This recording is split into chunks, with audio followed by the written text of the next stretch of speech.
ఓం బంధూకకుసుమాభాసాం పంచముండాదివాసినీం స్ఫురచ్చంద్రకళారత్నాముకుటాముండమాలినీం త్రినేత్రాం రక్తవసనాం పీనోన్నతఘటస్థనేం పుస్తకం చాక్షమాలాంచ వరంచాభయకం క్రమాత్ దదతేం సంస్మరేన్నిత్యం ఉత్తరాం నాయమానితాం యా చండీ మధుకైటబాధిదైత్యదలనే యా మాహిషోన్మూలినే యా ధూమ్రేక్షణచండముండమతనే యా రక్తబీజాశనే శక్తిశుంభనిశుంభదైత్యదలనే యా సిద్ధిదాత్రే పరా సా దేవే నవకోటిమూర్తిసహిత మాం పాతు విశ్వేశ్వరే.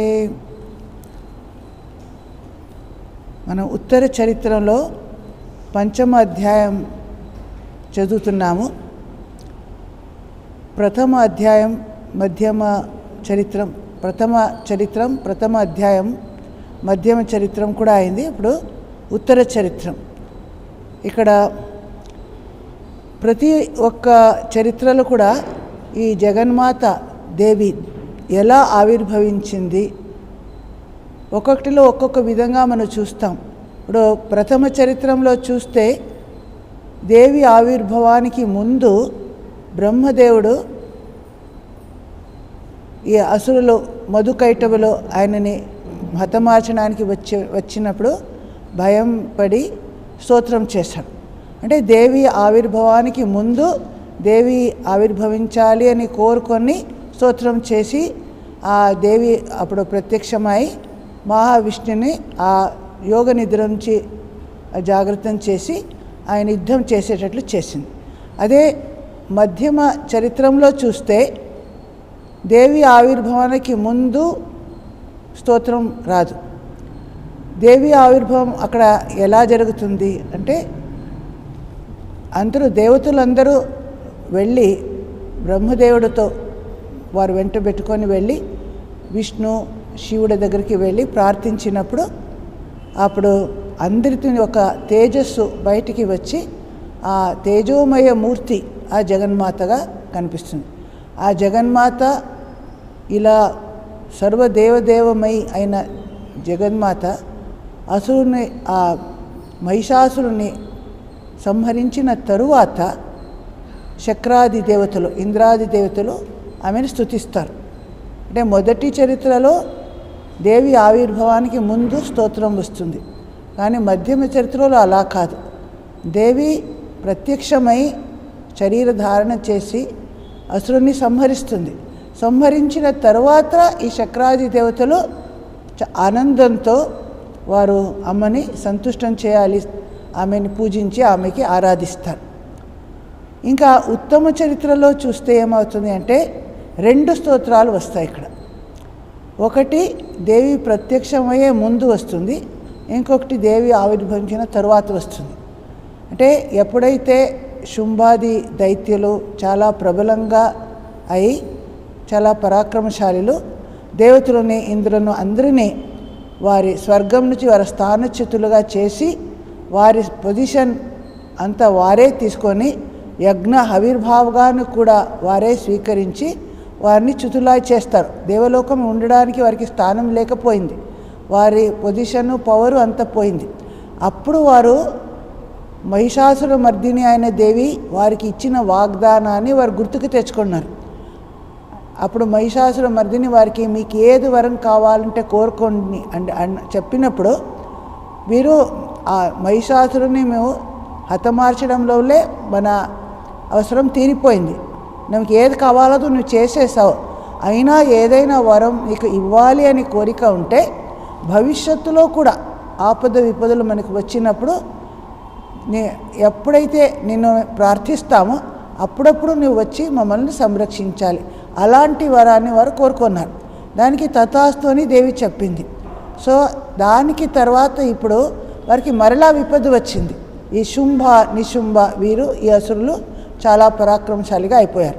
ఇప్పుడు వారి వలన వారు బాధపడుతూ దేవి ఇప్పుడు మనకు మాట ఇచ్చింది, ఒకసారి మాట చెప్పినా ఆమె నిలబెట్టుకుంటుంది, ఆమెకి ప్రార్థన చేస్తే ఖచ్చితంగా ఆమె ప్రత్యక్షం అవుతుంది, ఆమె భరోసా విశ్వాసంతో ఈ 5వ అధ్యాయంలో చేస్తారే ఆ స్తుతికి అపరాజితా స్తోత్రం అని పేరు వచ్చింది.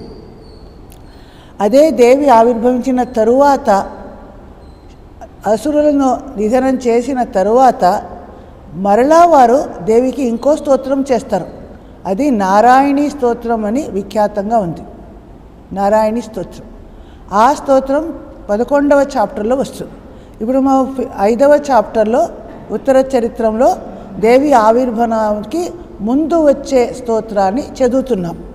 ఇక్కడ ఒక 9వ స్తోత్రం వరకు, ఇక్కడ 9వ శ్లోకం వరకే అయింది. ఇక్కడ దీనివల్ల ఇంకొకటి ఏం తెలుస్తుందంటే, ఒక మంత్రానికి మనం ఒక మంత్రం ఇచ్చినప్పుడు దానికి ముందు తర్వాత రెండు సైడ్లో కూడా బీజమంత్రము ಅಥವಾ అదంతా చెప్తే అది సంపుటీకరణ అంటారు. దాని యొక్క ఎఫెక్ట్ ఎక్కువ ఉంటుంది. అలా ఇక్కడ దేవి ఆవిర్భావానికి ముందు ఒకసారి, తర్వాత ఒకసారి దేవిని స్తుతి చేసి ఆ సంపుటీకరణ ఆ ప్రాసెస్లో డబల్ ఎఫెక్ట్ అయ్యి దేవి యొక్క ఆవిర్భావానికి ఎఫెక్ట్ చాలా ఎక్కువ ఉంటుంది. సో ఇప్పుడు మన 5వ చాప్టర్లో ఉన్న ఈ అపరాజితా స్తోత్రం ఇది దేవతలు చేస్తున్నారు, ఇంద్రాది దేవతలే చేస్తున్నారు. అక్కడ దేవిని ఏమని మొదట చెప్పారు? దేవి మహాదేవి నమో దేవి అంటారు. దేవి అంటే ప్రకాశ స్వరూపిణి, జ్ఞానస్వరూపిణి. దేవ అనే శబ్దానికి అలా అర్థం ఉంది. ప్రకాశ స్వరూపమని, దివ్యమైనది, ప్రకాశ స్వరూపమైనది. అటువంటి దేవి మహాదేవి, సాధారణ దేవి కూడా కాదు. దేవతలు అందరిలో ప్రధానంగా ఆమె ఉన్నది.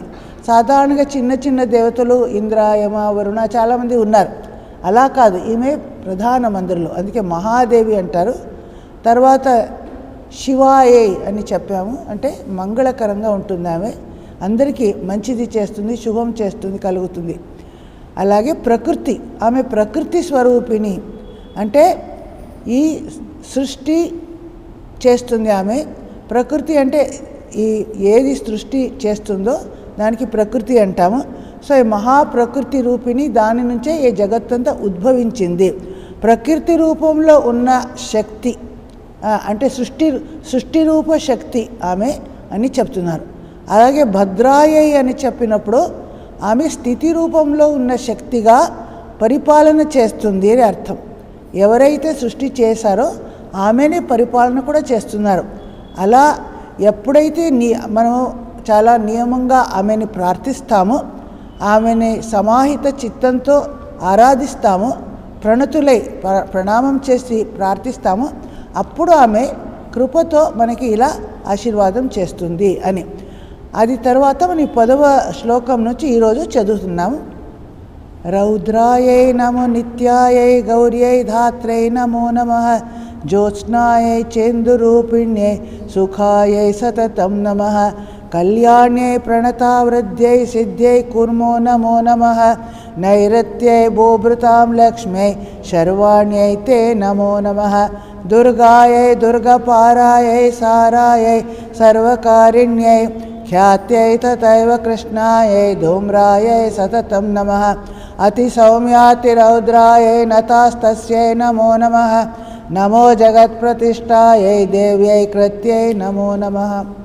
ఇక్కడ రౌద్రాయై అని చెప్పినప్పుడు ఆమె ఉగ్ర రూపంలో సంహారమూర్తి ధారణ చేసినప్పుడు ఆ సంహార శక్తి రూపంగా ఉన్న ఆమె అని అర్థం.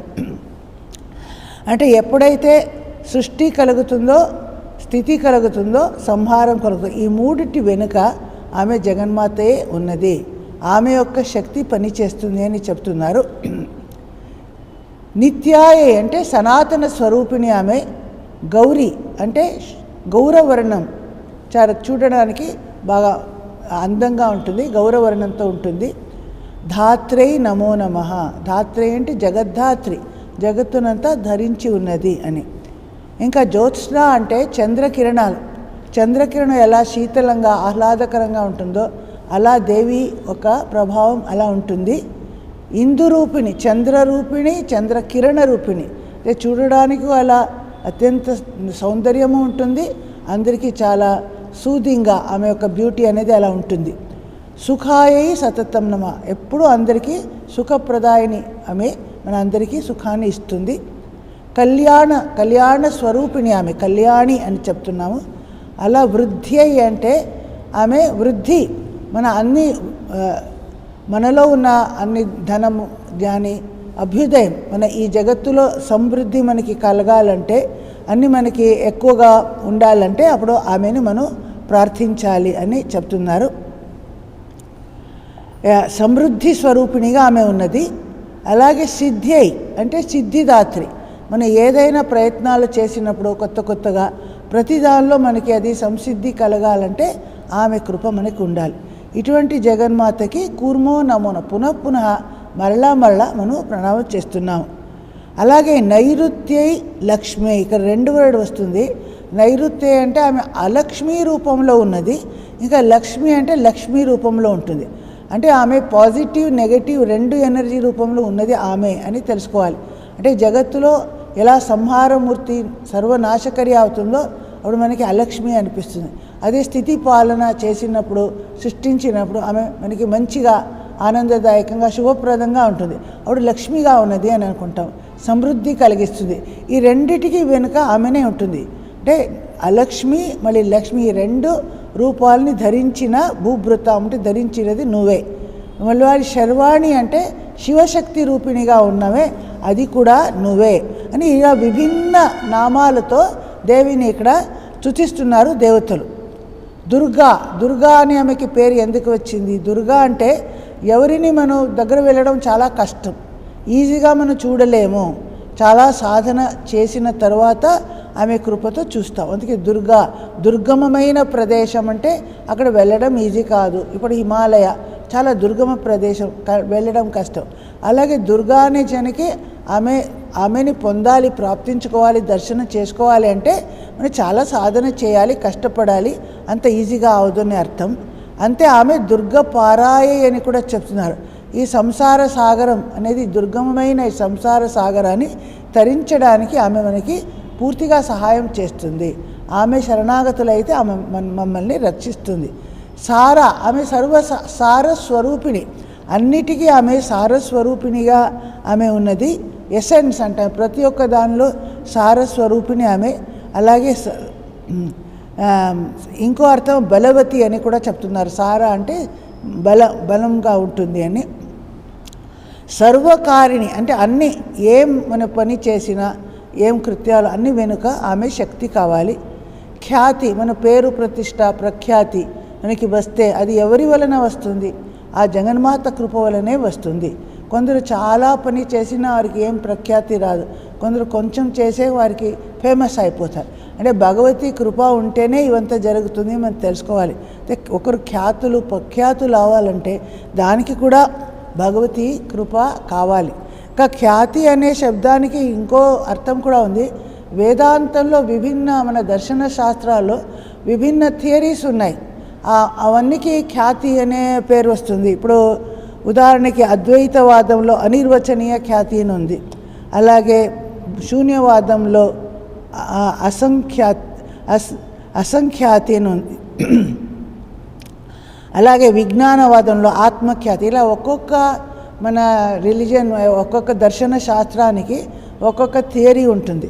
సో అది కూడా అదంతా కూడా ఈ అన్ని దర్శన శాస్త్రాల వెనుక ఉన్నది కూడా ఆమె అనే అర్థంలో కూడా ఇక్కడ చెప్తూ ఉంటారు. ఖ్యాతి తర్వాత కృష్ణాయే, కృష్ణవర్ణం. ముందు వారే గౌరవర్ణం అని చెప్పారు. ఎవరైతే గౌరవర్ణంగా చాలా సౌందర్యం ఉందో ఆమె మళ్ళీ కృష్ణవర్ణంగానూ ఉంది. తర్వాత మనం చూస్తాం ఆమె మొదట పార్వతిగా గౌరీ రూపంలో వస్తుంది.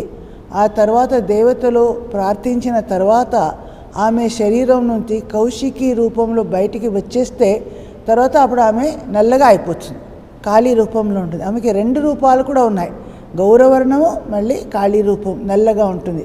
2 రూపాలు కూడా ఆమెకు ఉంటాయి. ఇక్కడ కృష్ణాయ అంటే కృష్ణవర్ణం అంటే నల్లగా ఉంటుంది అని అర్థం. ధూమ్ర అంటే కూడా అలా ధూమ్రవర్ణం, బూడిదలాగే అంటే స్మోక్ లాగే కలర్ ఉంటుంది ధూమ్రవర్ణం. అలా ఆమె అత్యంత సౌమ్యంగానే ఉంటుంది, ఉగ్రంగాను రౌద్రాయి. 2 మనకి సాధారణంగా కాంట్రాస్ట్ అనిపిస్తుంది. ఎవరైతే వారు చాలా సౌమ్యంగా ఉన్నారో వారు ఉగ్రంగా ఉంటారో భయంకరంగా ఉంటారో అనుకోలేము. అలా ఎవరైతే కఠోరంగా భయంకరంగా కనిపిస్తారో వారు సౌమ్యంగా ఉన్నారో అనిపించదు. కానీ జగన్మాత అంటే రెండిటికి ఆమె రెండులో ఉన్నది. ఆమె భక్తులు దగ్గర ఎవరు ఆమెని విశ్వసిస్తారో వారికి ప్రార్థన చేస్తారో వారికి సౌమ్య రూపంలో వస్తుంది, వారికి వరప్రదానం చేస్తుంది, ఆశీర్వాదం చేస్తుంది. అదే ఎవరైతే అందరికీ హింస చేస్తారో, బాధ కలిగిస్తారో దుష్టులో, వారి పట్ల ఆమె రుద్ర రూపంలో వస్తుంది, ఉగ్ర రూపంలో యమం అలాగే రుద్ర అని అలా భయంకరమైన రూపంలో వచ్చి నాశనం కూడా చేసేది కూడా ఆమె. అలా ఆమెకి నతాస్తస్యై నమో నమ మరలా నమస్కారం మనం చేస్తున్నాము. జగత్తుకి ప్రతిష్ట ఆమె అంటే ఆధార స్వరూపిణి, ఆశ్రయ స్వరూపిణి ఆ దేవికి మనం నమస్కారం చేస్తున్నాము. దేవి అంటే మన హిందూ ధర్మంలో భగవంతుడు అంటే మంచివాడు మాత్రమే చేస్తాడు, చెడ్డది కాదు అని కాదు. మంచి చెడ్డ రెండిటి వెనుక ఒకే భగవత్ శక్తి పనిచేస్తుంది. ఆయన ప్రసన్నుడైతే మనకి మంచిది జరుగుతుంది. మనం వారికి విరోధమైన పనులు చేస్తే, ఉగ్రంగా జరిగితే మనకి వారు శిక్ష కూడా ఇస్తారు. అది రెండు శక్తి కూడా వారికి ఉంటుంది అని చెప్తున్నాము. సమగ్ర జగత్ ప్రతిష్ట, ఆమె ప్రతిష్టా స్వరూపిణి, ఆశ్రయ స్వరూపిణి. అటువంటి దేవి కృత్యై అన్నారు.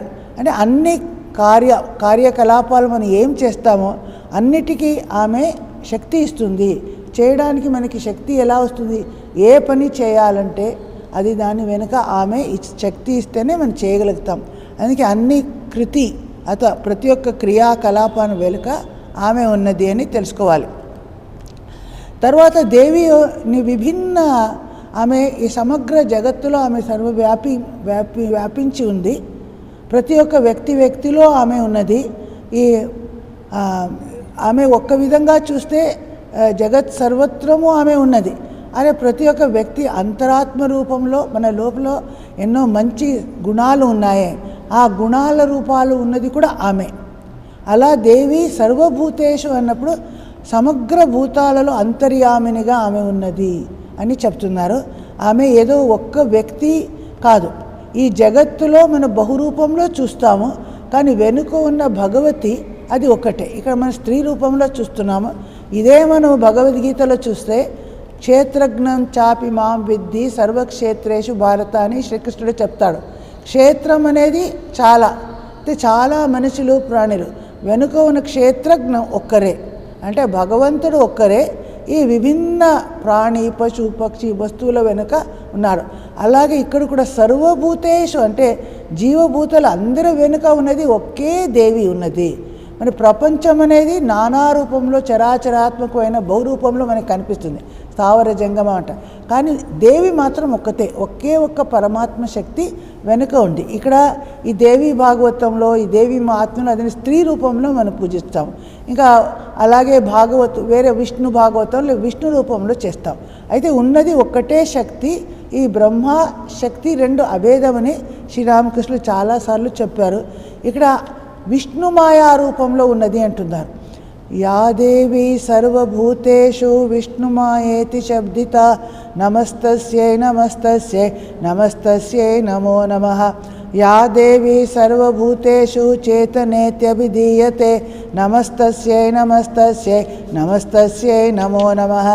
యా దేవి సర్వభూతేషు బుద్ధిరూపేణ సంస్థిత నమస్తస్యై నమస్తస్యై నమస్తస్యై నమో నమః.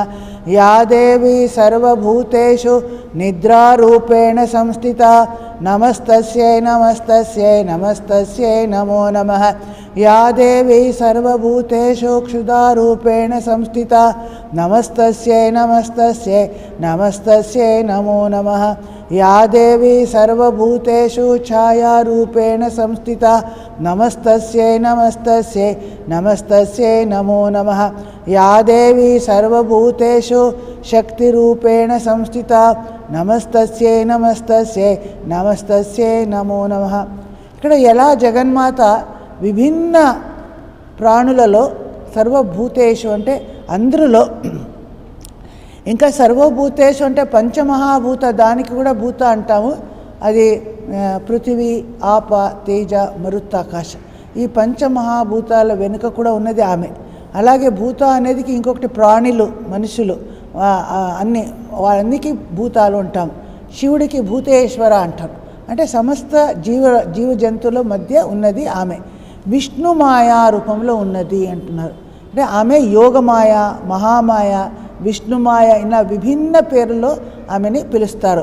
ఎందుకంటే పరబ్రహ్మ స్వయంగా సృష్టి స్థితి లయ దేనిని చేయలేరు. అది నిరాకార నిర్గుణ నిష్క్రియంగా ఉంటుంది. అది ఎప్పుడైతే ఈ జగత్తులో పరిపాలన చేయాలి, సృష్టించాలి, సంహారం చేయాలి అనేటప్పుడు అది ఒక దేవీ రూపంలో, శక్తి రూపంలో ఆవిర్భూతం అవుతుంది. ఇప్పుడు ఈవెన్ మన భాగవతంలో కానీ, మహాభారతంలో, శ్రీకృష్ణ భగవద్గీతలో కూడా ఇదే చెప్తాడు. ఈ యోగమాయ సమావృత ఆయన చేస్తాడు. ఆయన స్వయంగా ఏమి చేయడు. ఆయన యోగమాయ శక్తితోనే ఈ సృష్టి అంతా చేస్తాడు. మమ మాయా దురత్తేహ అంటారు. మామేవ ఏ ప్రపద్యంతి, ఎవరైతే నన్ను పూజిస్తారో వారు ఈ యోగమాయని దాటగలరు. ఆ యోగమాయా శక్తితో నేను జగత్తంతా ఇలా అలా డెల్యూడెడ్గా మోహగ్రస్తంగా ఉంటుంది. ఆ శక్తితోనే ఈ సృష్టి స్థితి లయమంతా జరుగుతూ ఉంటుంది. సో మయాధ్యక్షేణ ప్రకృతి సూయతే సచరాచరం, నేను అధ్యక్షుడుగా ఉన్నప్పుడు ఈ ప్రకృతి అనేది ఈ చరాచర జగత్తును సృష్టిస్తుంది. అంటే ఈ మహామాయ, యోగమాయ అది ఏది పిలుస్తామో ఆ మాయాశక్తి ద్వారా ఈ సృష్టి స్థితి లయ ఈ పనులంతా జరుగుతుంది. చేసేది పరబ్రహ్మ శక్తి అయినా ఈ శక్తి సహాయంతోనే చేయాలి, లేదంటే అది నిష్క్రియంగా ఉంటుంది. శివశక్తి అని స్వామి, అందుకే శ్రీరామకృష్ణ చాలాసార్లు ఎలా పాము దాని యొక్క వక్రగతి, పాలు దాని ధవళ ఇది రంగు ప్రతి ఇలా చాలాసార్లు చెప్తారు. అగ్ని దాయికా శక్తి, ఇలాగే బ్రహ్మ శక్తి అభేదం. ఈ శక్తి రూపంలో ఇవంతా జరుగుతుంది. ఆ శక్తికే విష్ణు మాయా అని చెప్తున్నారు. విష్ణు యొక్క మాయాశక్తి ద్వారా ఇది జరుగుతుంది. ఆమెకి నమస్తస్యై నమస్తస్యై పునః మరలా మనం నమస్కారం చేస్తున్నాము. మరలా చేయడంలో ఎఫెక్ట్ ఎక్కువ ఉంటుంది. ఒకసారి మాత్రం కాదు, మరలా మన భగవతికి మనం ప్రణామం చేస్తున్నాం. ఇక్కడ తర్వాత ప్రతి ఒక్క జీవజంతులో చైతన్య రూపంలో అచితి శక్తి అంటారు. మన ఈ జగత్తుని చేతన కాన్షియస్ ఇది అని మన రెండు జడ వస్తువు, చేతన వస్తువు అని భాగం చేస్తే చేతనం అనేది ఆమె. ఆ చైతన్యం లేకుండా మనం ఏం చేయలేము.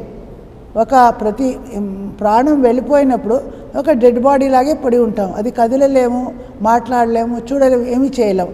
అదే చేతన శక్తి లోపల ఉన్నప్పుడు మనం మాట్లాడుతున్నాము, పని చేస్తున్నాము, కదులుతున్నాం, అన్నీ చేసాం. ఈ చేతన శక్తి ఎక్కడి నుంచి వచ్చింది? అది భగవతి, ఆమె పవర్తోనే వస్తుంది. ఆమె చేతన శక్తిగా జీవజంతువుల అందరిలో ఆమె ఉన్నది. సర్వభూతేషు చేతన ఇది అభిధీయతే. అటువంటి దేవికి నమస్తస్యై ఇక్కడ చెప్తున్నారు. అంటే ఇక్కడ చేతన అంటే మనలో ఉన్న జీవశక్తి, ప్రాణశక్తి, చైతన్య శక్తి అని మనం తీసుకోవచ్చు. ఇక్కడ ఇన్నిసార్లు నమస్తస్యై అని చెప్పడానికి కూడా ఒక ప్రత్యేక మీనింగ్ చెప్తున్నారు. ఇక్కడ నమః 5 సార్లు వచ్చాయి. నమః 3 సార్లు ముందు ఎందుకు వస్తుంది? తర్వాత తస్యై అది కూడా 3 సార్లు ఎందుకు వస్తుంది? దీనికంతా విశేష అర్థం చెప్తున్నారు. మనం ప్రణామం చేసేటప్పుడు కాయ, వాచ, మనస త్రికరణ శుద్ధిగా మనం చేయాలి. ఒకటి నమః అనేది శరీరంతో దండం పెట్టుకుంటున్నాము అని అర్థం. ఇంకొకసారి నమః అంటే మనస్పూర్వకంగా మనస్సుతో చేస్తున్నాం. ఇంకా 3వసారి నమః అంటే వాచ, మన వాక్కుల ద్వారా కూడా ఆమెకి ప్రణామం చేస్తున్నాం. అందుకే 3 సార్లు నమః. తర్వాత నమో నమః అంటే సంపూర్ణ శరణాగతి భావం. నేను నీకు సంపూర్ణంగా త్రికరణ శుద్ధితో నీకు శరణాగతుడయ్యాను. నమో నమః అంటే పూర్తిగా నన్ను సమర్పించుకుంటున్నాను అనే అర్థంలో నమో నమః అని చెప్తున్నారు. ఇక్కడ తస్యై అనేది అదే. తస్యై అని దేవికి చెప్తున్నారు. ఆమె ఇక్కడ పేరు చెప్పకుండా అంటే తత్ అనే శబ్దానికి వేదాంతంలో పరబ్రహ్మ అని అర్థం. అది పురుషుడు కాదు, స్త్రీవు కాదు. అది తత్ అంటే అది బ్రహ్మస్వరూపం. తస్యై అంటే ఆ బ్రహ్మస్వరూపం దేవీ రూపంలో ఎప్పుడు వస్తుందో అప్పుడు తస్యై అంటాం. లేదంటే తస్మై అంటే దేవరూపంలో వస్తే తస్మై అంటాం. ఇక్కడ తస్యై, అందుకోసం తస్యై అని 2 సార్లు ఇక్కడ. అది కూడా మరలా తస్యై తస్యై తస్యై అని ఇక్కడ చెప్తున్నారు. అది 3 సార్లు చెప్పడానికి కూడా వారు ఇలా ఆమె సృష్టి రూపం, అది తమో రూపంలో, రజో రూపంలో, సాత్విక రూపంలో, 3 రూపంలో ఈ యోగమాయ ప్రకృతి ఉంటుంది. కాబట్టి తస్యై తస్యై తస్యై అని 3 సార్లు మనం చెప్తున్నారు. అది ఎప్పుడైతే ఆమె సృష్టి శక్తియో అది రజోగుణ ప్రభావంతో ఉంటుంది. స్థితి శక్తి సాత్విక రూపంలో, సంహార శక్తిలో తామసీ రూపంలో ఉంటుంది. ఈ 3 రూపాల్లో ఉంది కాబట్టి తస్యై తస్యై తస్యై అని 3 సార్లు. అలాగే కాయిక, మానసిక, మళ్ళీ వాక్కు ద్వారా ప్రణామం చేస్తాం కాబట్టి నమో నమో అని 3 సార్లు. నమస్తస్యై నమస్తస్యై నమస్తస్యై. చివరికి పూర్తిగా శరణాగతుడై సమర్పణ భావంతో నమో నమః అని చెప్పడం ఇక్కడ జరుగుతుంది. దానికి తర్వాత విభిన్న క్వాలిటీస్, ఎలా మనం భగవద్గీతలో దైవాసుర సంపద్ విభాగాన్ని చూసాము. దైవీ సంపత్తు, ఆసురీ సంపత్తు. ప్రతి వ్యక్తిలో దైవీ గుణ రూపంలో జగన్మాత ఈశ్వరుడు ఉన్నాడు అని కృష్ణుడు చెప్తాడు. అభయం, సత్వ, సంతుద్ధి అలా.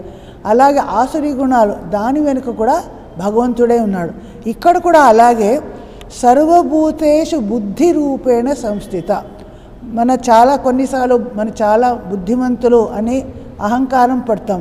కానీ ఈ బుద్ధి వెనుక ఎవరున్నారు అంటే ఆ జగన్మాత.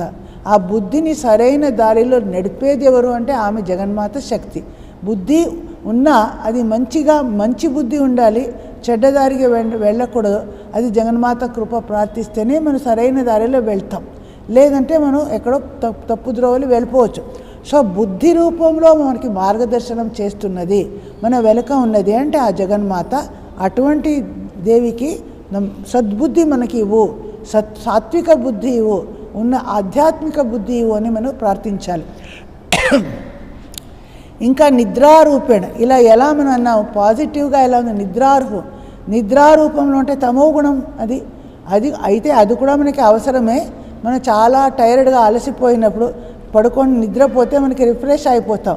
ఆ నిద్రారూపం. మళ్ళీ ఇక నిద్ర అంటే నిద్రలో కూడా మనం చాలా డీప్ స్లీప్ సుషుప్తికి వెళ్ళినప్పుడు మన మూలతత్వం, ఆ తత్వంతో మనం కాంటాక్ట్లో ఉంటాం, మన నిజస్వరూపంతో కాంటాక్ట్ వస్తాం.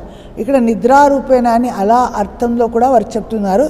మన సర్వభూతలో సర్వజీవులలో నిద్రారూపంలో విరాజిత అని అటువంటి జగన్మాతకి నమస్కారం. తర్వాత క్షుధారూపేణ, ఈ క్షుధా తృష్ణ, ఈ అంతా ఆకలి దప్పులు ఇవంతా మనకి తృష్ణ. ప్రతి మానవులు ప్రాణులు అంటే ఇది మన స్వభావంగానే మనకి వస్తుంది. అలాగే చిన్నప్పటి నుంచి మనకి ఆకలి వేస్తుంది, ఇది అంతా శరీరం గుణం. ఈ గుణాల వెనుక కూడా ఆమెనే ఉన్నది.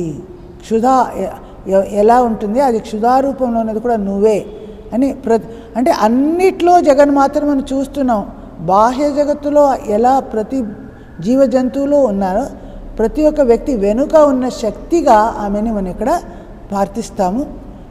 ఛాయారూపేణ, ప్రతి వ్యక్తికి ఒక నీడ ఉంది, ఆ ఛాయ, ఆ షాడో, అది కూడా నువ్వే. శక్తి రూపేణ సంస్థిత, నువ్వే శక్తి రూపంలో మనలో ఉన్నావు. ఇది మన తెలుసు. ఎలా, ఇంకొక ఉపనిషత్తు, కేనోపనిషత్తు అని ఇంకో ఉపనిషత్తు ఉంది. ఆ ఉపనిషత్తులు కూడా ఈ విషయాన్ని బాగా సవిస్తారంగా చెప్తారు. ఎలా దేవతలందరూ అసురులను జయించి మేమే జయించాము, మన స్వీయ బలంతో జయించామని చాలా అహంకారం పడుతుంటే అప్పుడు వారికి అర్థం కాని ఒక రూపంలో ఆ బ్రహ్మ వస్తువు వస్తుంది. అది తర్వాత అది హైమవతి, ఉమా హైమవతి అంటారు. ఒక అలాంటి రూపంలో వస్తుంది. అది ఏది అని అర్థం చేసుకోక ఒక్కొక్కరుగా దేవతలు వెళ్ళి దానికి ప్రశ్నిస్తే అది చేసినది ఏం చేయలేకపోయి వారందరూ అన్కాన్షియస్ అయిపోతారు. ఎలా వాయువు వెళ్తే నీ శక్తి ఏమి అంటే దేనినైనా ఎగిరివేస్తాను, ఒక చిన్న గడ్డి దానిని కూడా ఎగిరించలేకపోతుంది. అలా అగ్ని ఒక చిన్న గడ్డిని అది కాలించలేకపోతుంది. అలా వరుణ స్వరూపంగా వెళ్ళినప్పుడు తడిచలేకపోతుంది. ఇలా వారి శక్తి. అప్పుడు ఆ నిజస్వరూపం, దేవేంద్రుడు వెళ్ళినప్పుడు నిజస్వరూపంలో ఆమె ప్రత్యక్షమై చెప్తుంది, మీరు అహంకారం ఉంది అని ఇలా మీకు ఒక లెసన్ మనకి శిక్షించాలి అని ఇలా జరిగింది. నిజంగా మీ శక్తితో మీరు చేయలేదు, మీ వెనుక ఉన్న పరబ్రహ్మ శక్తితోనే అసురుని జయించారు. అంటే మన శక్తి రూపంగా మన వెనుక ఉన్నది ఎవరు అంటే జగన్మాతే. లేదంటే మనం ఒక గ్రాస్, ఒక గడ్డిని కూడా మనం తీయలేము. తృణమపి నచ్చలెత్తి అంటారు.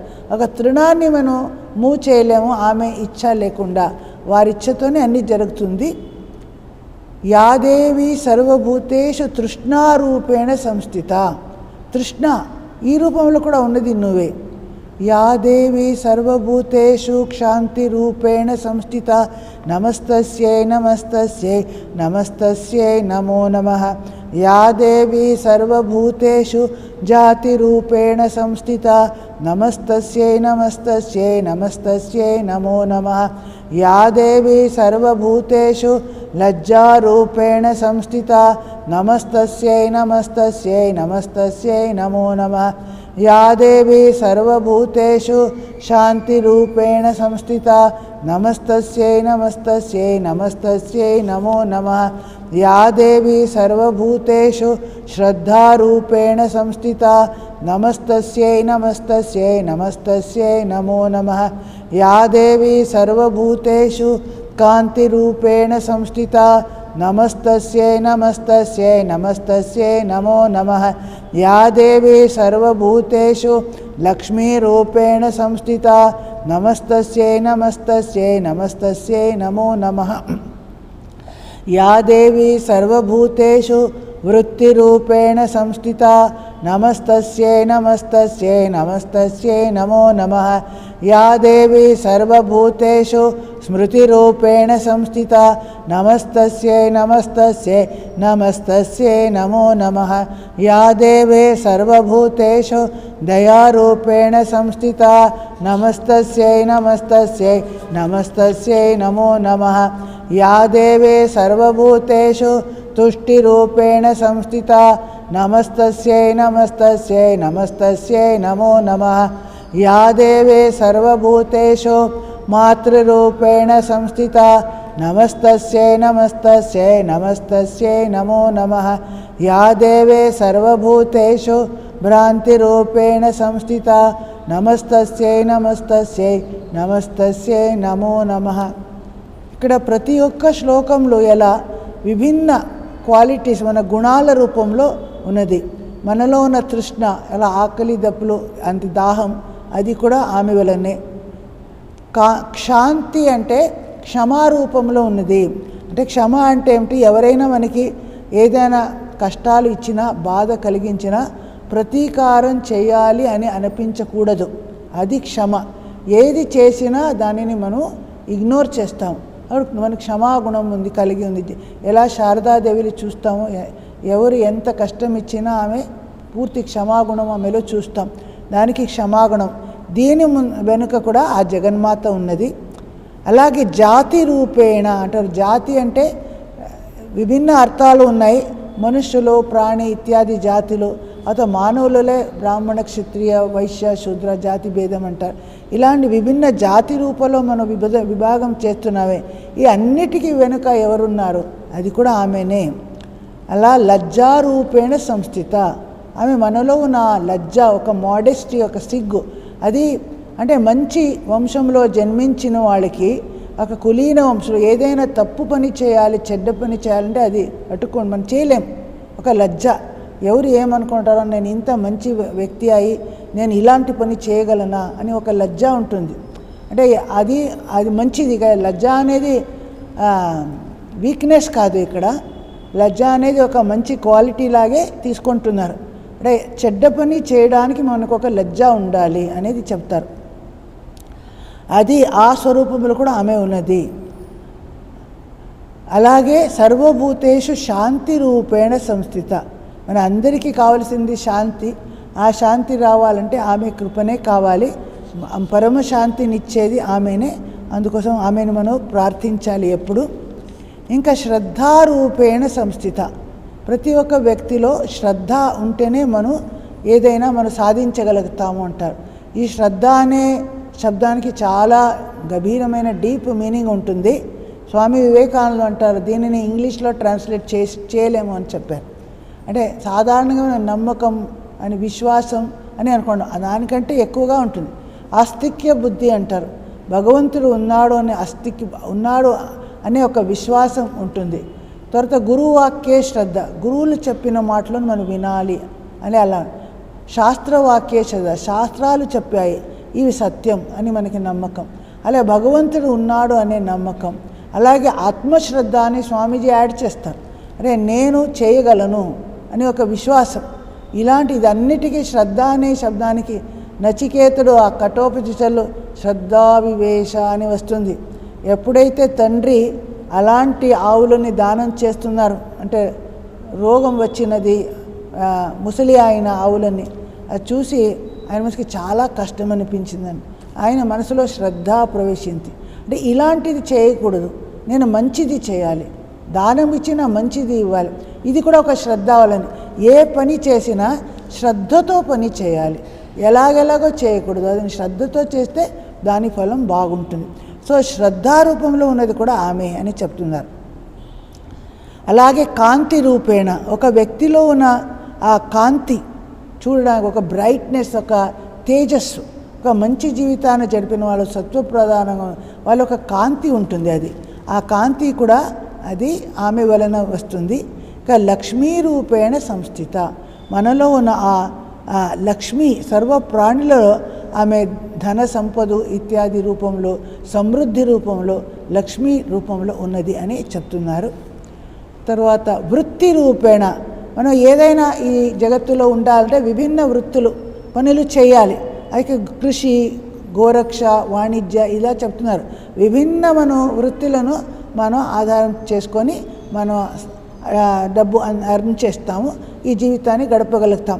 ఈ విభిన్న వృత్తులు దాని వెనుక కూడా, వృత్తుల వెనుక కూడా ఆమెనే ఉన్నది. స్మృతి రూపేణ, స్మృతి అంటే మన మెమొరీ పవర్. ఏదైనా మనం ముందు చేసిన దానికి మనకి అది అనుభూత విషయే జ్ఞాన రూపం అంటున్నారు. ముందు జరిగిన విషయం అనుభవించినది తర్వాత గుర్తుకి ఉండడం. అలాగే భగవంతుడి పేరు కూడా మనకి స్మరణంలో, స్మృతిలో ఉండాలి, మర్చిపోకుండా మనం జపం చేస్తాం. ఇది మంచిగా ఒక స్మృతి అనేది మనకి చాలా సహాయం చేస్తుంది. స్మృతి శక్తి అనేది ఎవరైతే సాధన చేస్తారో అది బాగా జాగృతమవుతుంది. అది బ్రహ్మచర్యం పాటించిన వాళ్ళకి స్మృతి శక్తి వాళ్ళ మేధానాడి ఓపెన్ అవుతుంది అంటారు. మరి ఏది ఒక్కసారి వింటే అది స్మరణం ఉంటుంది. శ్రీరామకృష్ణుడు ఒక్కసారి వింటే ఆయనకి అన్నీ గుర్తుంటేదంట. డ్రామా అన్ని చూస్తారు, అన్ని పాటలు యాక్షన్ తర్వాత అందరికీ చూపిస్తారు. స్వామీజీకి కూడా ఇలా చాలా మెమొరీ పవర్. ఈ మెమొరీ పవర్ ఎలా వస్తుంది అంటే స్వామీజీ అంటారు బ్రహ్మచర్య శక్తి. అది సాధన చేసిన ఆ పవిత్రత వలన ఒక వ్యక్తిలో స్మృతి వస్తుంది, స్మృతి శుద్ధంగా ఉంటుంది. ఆ స్మృతి రూపంలో ఉన్నది ఎవరు? ఆ జగన్మాత యొక్క శక్తియే మనలో ఆ మెమొరీ రూపంలో కూడా ఉంటుంది. స్మృతి ధార అంటే ఒక్కసారి విన్నది మర్చిపోరు. అది చాలా ఇంటెలిజెంట్ స్టూడెంట్స్లో ఉన్నారు. ఒక్కొక్కరికి ఒక్కసారి చెప్తే చాలు, ఒక్కొక్కరు 2 సార్లు చెప్ప 10 సార్లు చెప్పినా గుర్తుండదు. అది మన స్మృతి శక్తి ఎంత స్ట్రాంగ్గా ఉంది దాని మీద స్టూడెంట్స్ ఉంటారు. అలాగే దయారూపంలో ఇతర ఎవరు దుఃఖంలో ఉన్నారో, కష్టంలో చూసి నాకు ఒక దయా, కంపాషన్ నాలో కలగాలి, వారికి ఏదైనా సహాయం చేయాలి అనిపించాలి. ఈ క్వాలిటీ కూడా ఆ భగవతి కృపనే మనకి వస్తుంది, ఆ కృపతోనే. తుష్టి రూపేణ, సంతుష్టి, మన సంతోషం అంటారు. సంతోషానికి సమాన ధనం లేదు అని శారదాదేవి చాలాసార్లు చెప్తారు. ఈ కంటెంట్మెంట్, ఏదో యదృచ్ఛా లాభ సంతుష్టం అంటారు. ఏదుందో దానిలో ఇది కావాలి, అది కావాలి, ఇది కావాలి అనే కోరికలు, అసంఖ్యాత కోరికలు ఉంటే అతృప్తితో మనకి ఎప్పుడు జీవితం ఆనందంగా ఉండదు. ఎవరు సంతృప్తి ఉన్నారు స్వల్పంలోనే బాగా ఆనందంగా ఉండగలుగుతారు. ఈ సంతృప్తి శారదాదేవి జీవితంలో మనం బాగా చూస్తాం. ఎలా ఉన్న దాంట్లోనే మనం ఆనందంగా ఉండాలి, కోరికలు లేకుండా నిర్వాసన కోసం ప్రార్థన చేయని అమ్మ అంటారు. ఇలా కోరికలు తగ్గించుకుంటేనే నిజంగా మనకి శాంతి వస్తుంది. అలాగే మాతృరూపేణ సంస్థిత, జగన్మాత విశేషంగా మాతృరూపంలో ఆమె అభివ్యక్తి చాలా ముఖ్యమైనది. ఈ జగన్మాత, జగద్ధాత్రి, జగన్మాత రూపంలో ఆమె ఉన్నది. ప్రతి ఒక్క తల్లిలో ఉన్న ఆ మాతృ ప్రేమ దాని వెనుక ఆమెనే ఉన్నది. అలా జగన్మాతగా అందరికీ తల్లిగా ఉన్నది కూడా ఆమె. మళ్ళీ భ్రాంతి రూపంలో ఇదేమి భ్రాంతి భ్రమ అది కూడా ఆమెనా అని అదే ముందే చెప్పాను, పాజిటివ్ నెగటివ్ క్వాలిటీస్ రెండిటికి వెనుక ఆమె పని చేస్తుంది. మనలో ఉన్నాయి డెల్యూషన్ మోహ భ్రాంతి అది కూడా ఆమె వలనే మనకి వస్తుంది అని ఇక్కడికి మనం ఇక్కడ స్టాప్ చేద్దాం. నెక్స్ట్ క్లాస్లో కంటిన్యూ చేద్దాం. ఓం అసతో మా సద్గమయ తమసో మా జ్యోతిర్గమయ మృత్యోర్మా అమృతంగమయ. ఓం శాంతి శాంతి శాంతి. హరే ఓం తత్సత్. కృష్ణార్పణమస్తు.